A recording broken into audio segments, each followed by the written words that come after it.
原子习惯的概念是《原子习惯》一书的核心内容之一，它强调通过建立微小、简单的习惯来实现持续改进和个人成长。这些微小的习惯被称为原子习惯，类似于原子是组成物质的基本单位，原子习惯是组成个人行为的基本单位。以下是对原子习惯概念的详细描述。微小且简单。原子习惯指的是非常小、简单的行为，可以在几分钟内完成，甚至更短。这些习惯不会消耗太多精力和意志力，因此更容易坚持和保持。建立习惯循环。原子习惯通常嵌入在习惯循环中。习惯循环由触发器 Q 行为 routine 和奖励 reward 组成。触发器是激发习惯的信号或环境，行为是具体的习惯行动，奖励是行为后获得的积极反馈。原子习惯的设计应当能够自然地嵌入习惯循环，使其更容易被执行。累积效应。虽然原子习惯本身微小，但它们在长期的积累下会产生巨大的影响。持续地完成一个原子习惯，即使每次改进只是微小的进步，也会在时间的推移下产生复利效应，逐渐推动个人朝着目标前进。积极的复合效应。原子习惯有时会相互促进和强化，一项积极的原子习惯的养成，可能会带动其他积极的习惯的形成，形成一种复合效应，加速个人的成长和进步。原子习惯的选择。选择适合自己目标和生活情况的原子习惯至关重要。原子习惯应该与个人的价值观和长期目标相一致，确保其对个人的生活产生积极影响。改变身份认知。要成功养成原子习惯，个人需要将其纳入自己的身份认知中，不仅仅是简单的进行行为改变，还需要将这些习惯视为自己身份的一部分，从而更自然地持续执行这些习惯。总的来说，原子习惯的概念强调通过小步骤、持续的努力和积极的反馈来实现个人成长。通过建立微小且有针对性的原子习惯，人们可以逐渐改变自己的行为模式，并实现长期的、积极的转变。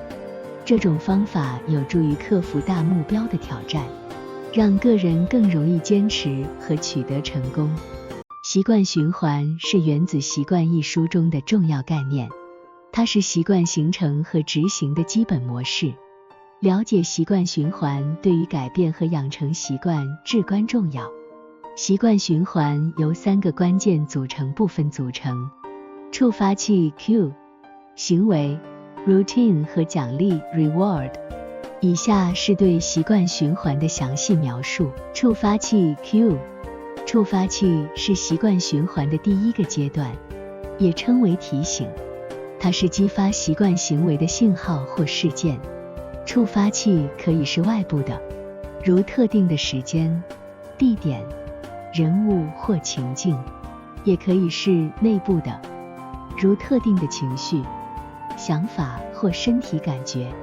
触发器在潜意识中引发了一种反应，促使我们自动执行与之相关的习惯行为。行为 routine。 行为是习惯循环的第2个阶段，也称为执行，它是对触发器做出的自动化的响应，这是我们实际执行的习惯行为，可以是肢体动作、心理活动或特定的思维过程。这些行为通常是习惯性的，因为它们在过去的经历中被重复过许多次，导致与特定的触发器紧密关联。奖励 reward。 奖励是习惯循环的第3个阶段，也称为反馈。奖励是我们为执行某个习惯行为而得到的积极反馈或满足感，它可以是及时的，也可以是稍后的结果。奖励是一种强化机制，使我们倾向于在未来继续执行相同的习惯行为，因为我们与积极的奖励建立了联系。习惯循环的关键在于这3个部分之间的联系和相互影响。当一个触发器引发了一个习惯行为，并且这个行为获得了积极的奖励，大脑会形成一个连接，使得在未来的类似触发器出现时，更容易自动执行相同的习惯行为。了解习惯循环对于习惯的改变非常重要。如果你想改变一个不良习惯，你可以试着识别触发器并找到替代行为，同时仍然给予自己一定程度的奖励，以帮助巩固新的习惯。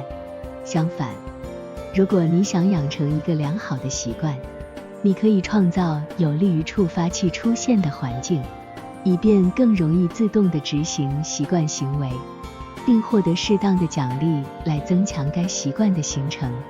累积效应是《原子习惯》一书中的概念，指的是通过持续重复执行微小的原子习惯，所积累的微小进步逐渐累积，最终产生巨大而显著的改变。这个概念强调了小步骤的重要性，通过坚持不懈地进行微小的改进，可以实现远大的目标。以下是对累积效应的详细描述。微小进步的力量。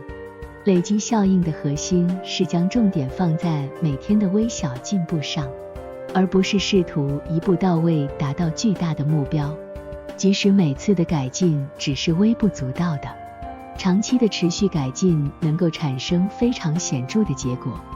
作者在书中提到，每一次1%的改进，都是你朝着更好自己的一个步骤。复利效应。累积效应类似于复利效应，就像投资中的复利一样，微小的增长在时间的积累下会指数级的增加。每天的微小改进都在积累，随着时间推移，这种积累能够产生显著的影响，让你远远超越原本预期的进步。建立积极循环。当你坚持养成一个原子习惯，你会开始感受到积极的反馈和成就感。这种积极的反馈会让你更加有动力继续保持习惯，形成一个积极循环。随着时间的推移，你的习惯会变得越来越强大，而且越来越容易维持。避免过度改变。累积效应警示我们不要试图一次性改变太多，否则可能会感到不知所措，导致习惯的放弃。相反，应该专注于每次小幅度的改进，逐步地养成好习惯。这样做可以避免不必要的压力和挫折感，专注于系统而非目标。累积效应强调，注重持续改进的过程比一次性达到目标更为重要。建立一个良好的系统，通过每天执行原子习惯，让改进成为一种生活方式，会更有可能实现持久的变革。总的来说，累积效应是通过小步骤、持续改进和复利的原则，实现持久而显著变化的重要概念。它提醒我们在追求目标的过程中，专注于每天的微小进步，并坚持不懈地培养良好的原子习惯。这样我们就能取得令人瞩目的成就，并实现自我提升和成长。环境塑造是《原子习惯》一书中的一个重要概念，它强调通过改变周围的环境来促进习惯的养成和改变。环境对于习惯的形成和执行起着至关重要的作用，因为环境可以对我们的行为产生潜移默化的影响。以下是对环境塑造的详细描述。创造触发器。环境中的触发器是激发特定习惯的信号，通过在环境中放置触发器，可以提醒和促使我们执行目标习惯。例如，如果你希望每天早晨都锻炼，你可以在卧室里放置运动服装和健身器材，这些视觉触发器将提醒你早起锻炼，消除阻碍。环境中可能存在阻碍习惯养成的因素，通过识别并消除这些阻碍，可以更轻松地坚持习惯。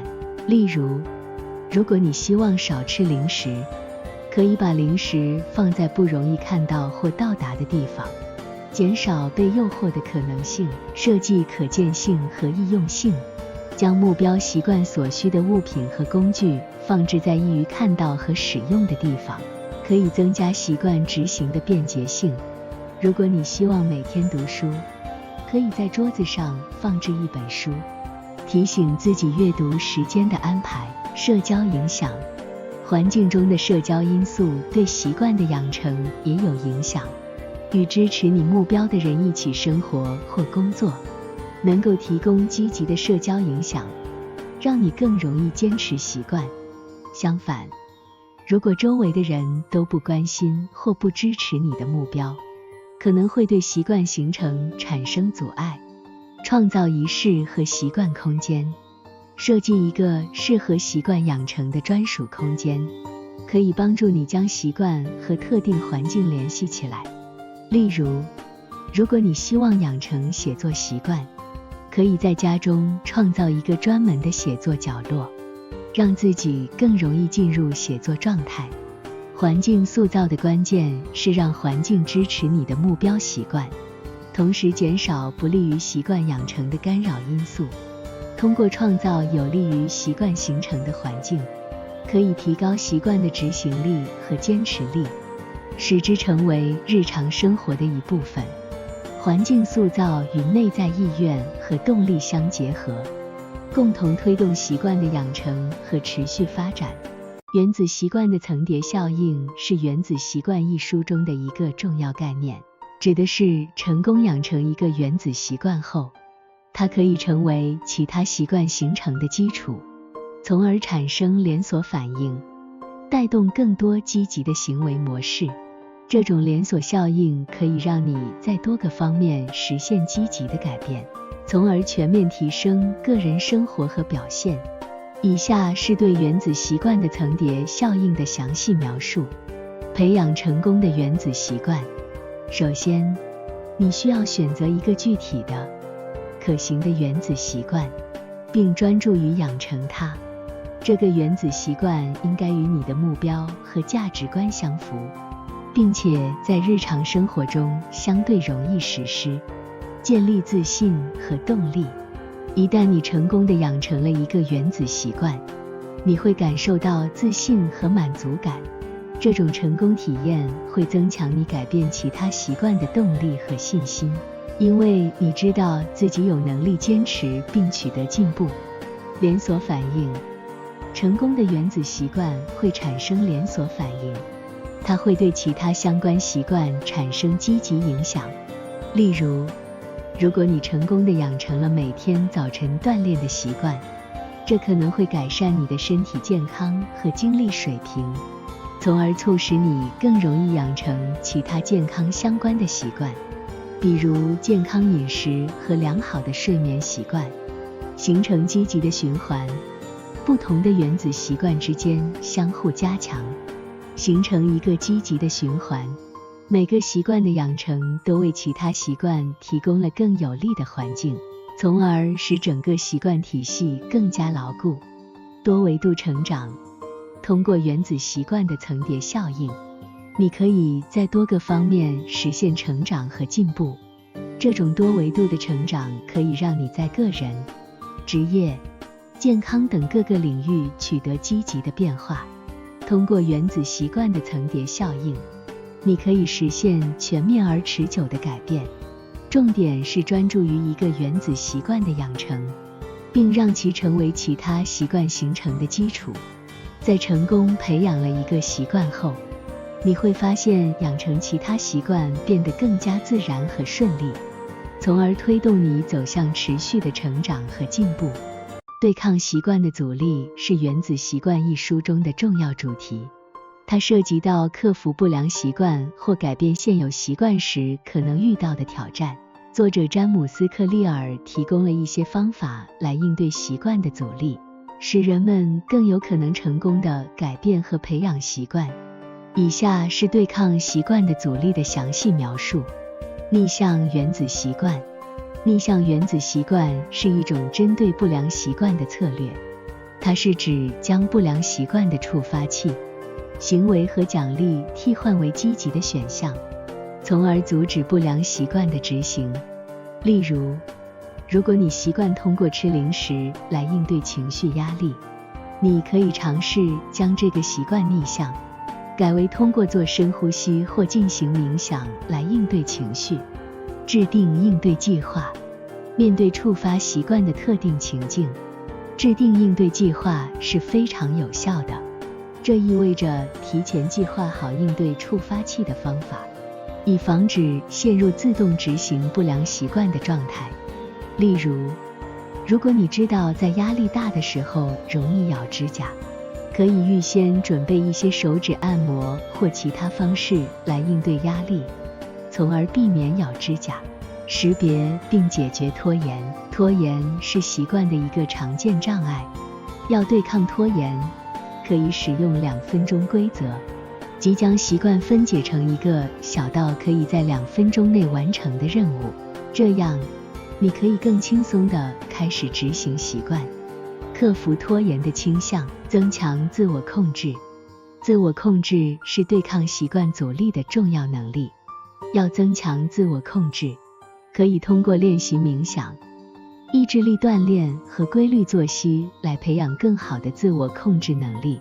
坚持原子习惯也有助于加强自我控制，因为每次养成习惯都是对意志力的锻炼。培养良好环境。环境对于抗击习惯阻力至关重要。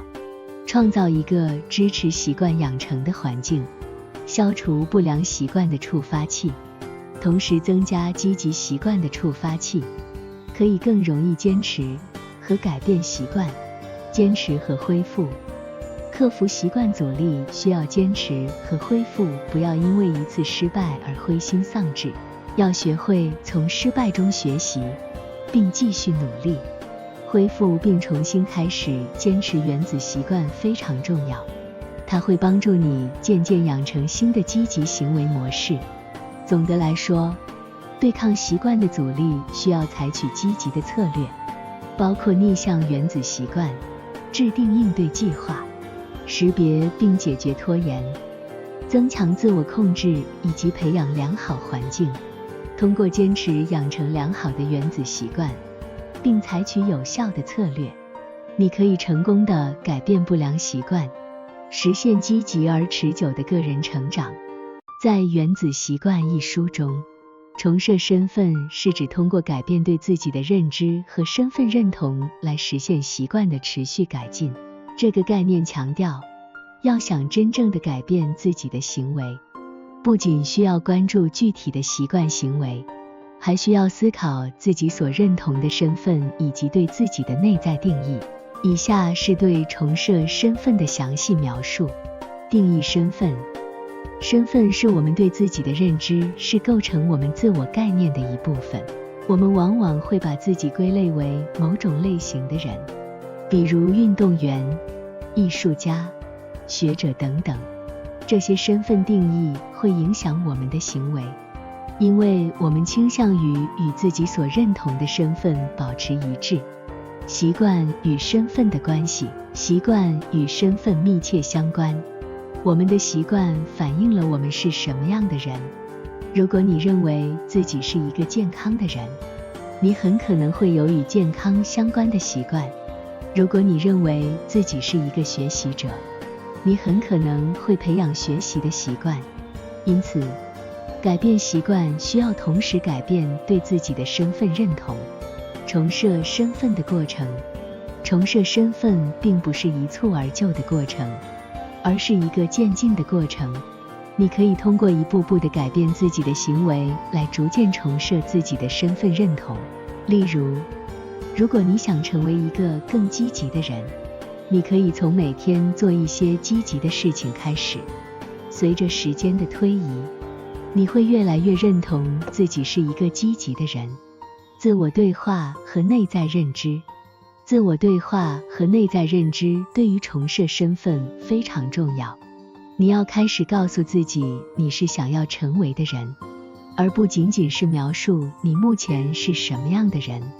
通过积极的自我对话，你可以建立更加积极和有力的内在认知，从而支持你向更好的方向发展。身份与习惯的正反馈，重设身份与习惯之间形成了一个正反馈循环。当你通过养成新的积极习惯来改变自己的行为时，这些习惯会加强你对新身份的认同。而当你越来越认同新身份时，你会更容易坚持养成这些习惯。